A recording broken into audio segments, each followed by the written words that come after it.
Greetings, Minecrafters, and welcome to a Minecraft discussion here on this beautiful morning. Looks like it might be a rainy day, but who cares? It's all good. It's all contemplative. I love it when it rains after it hasn't. You know, it's just kind of peaceful and restful. And the bugs are loud today. It's like the loudest quiet. Hear that? And the bird? Anyway, okay. My name is Kimberly Quinn, and I'm excited today to have this discussion on paying attention to your guidance system.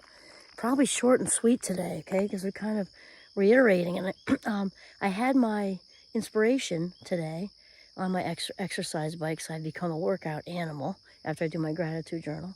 My inspiration is by Abraham Hicks today. And I just want to kind of reiterate some parts of what we've been saying, well, through the whole thing with Minecraft, because about, the base or the foundation of Minecraft becoming the boss of your brain, right?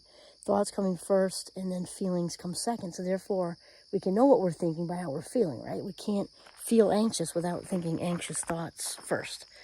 And sometimes my students have a tough time with that because they're thinking, oh, but you don't understand. I do. And the fact is, you can't walk around feeling anxious or angry or guilty or whatever without having the thoughts first. We know that. So this is why the topic of today is to really pay attention. Hi, little G. Pay attention to golden retrievers, yes. Also, pay attention to your guidance system. Pay attention to your guidance system because our guidance system is talking to us all day long. We're not talking about religion here. We're talking about our inner voice, and we're talking about also allowing those old narratives to just run through our heads and the word allow is what we're talking about. And the longer they've been allowed to run through the unconscious, the higher, the more of a, or the heavier of a lift it is, right? So Abraham used this example this morning, which was such a great illustration of it. Wow. And she's talking about a spark. And here in northern Vermont, at least we do, a lot of people heat with wood. We heat with solely wood, so we get it, because sparks tend to try to control that, but every once in a while you get a pop, and a spark might, land on your, flannel shirt or something, and thankfully you've got the time to kind of get it off. And I liked how she used that analogy or metaphor or visual or however you want to say it, that you want, when you notice the spark, you want to flick it off right away, because otherwise what happens is it burns a big old hole in your flannel shirt, or worse if it gets deeper, right? And I thought that was such a good analogy, because we do have time, a little bit of time, to shake those thoughts. We do have time to shake those thoughts. And then, and then also on a positive note, the general rule of thumb is 17 seconds. So if we're trying to kind of lean into a positive thought, we're trying to shift out of, I just had that self-deprecating, I'm not enough, I just came out of a work meeting and somebody just looked at me and then I started thinking about, I'm not thin enough or smart enough, or maybe I have imposter syndrome, why am I here? So 17 seconds, that stuff starts to stick.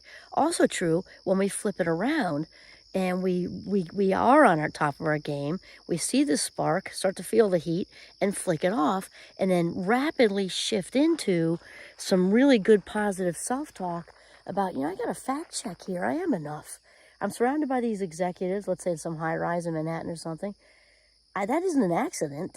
I just didn't land here with no credentials and, and all the qualifications and traits that I need to be here, and personality plus and all that stuff. It's not an accident that I'm hanging out with these people and making decent money and having a title and, whatever. Why am I teaching? Why, I got picked to be the coach. I got, whatever. It's not an accident, because we are an accumulation. Where we are in our lives is kind of an accumulation of a whole lot of choice making, mixed in with obviously, other stuff, right? Life happens, and then there's who you meet and when and all that stuff. We are still an accumulation of lots and lots and lots and lots of choice making, which has very much to do with the base of it is our thoughts. The thoughts we allow create our lives. Absolutely no question. You think of the great thinkers out there are all saying the same thing. We create our own lives. We are the authors of our script, or the captain of our ships, and that is just it. So therefore, it's very important as the captain of our ships to pay attention to the compass, okay? Pay attention to where it's going, and that's it. So think of the thoughts as like a spark. A little bit of time. about 17 seconds. That may not be that much time with an actual spark, but pay attention and flick it off as soon as you notice it if it's not something you want to keep or let burn a hole in you.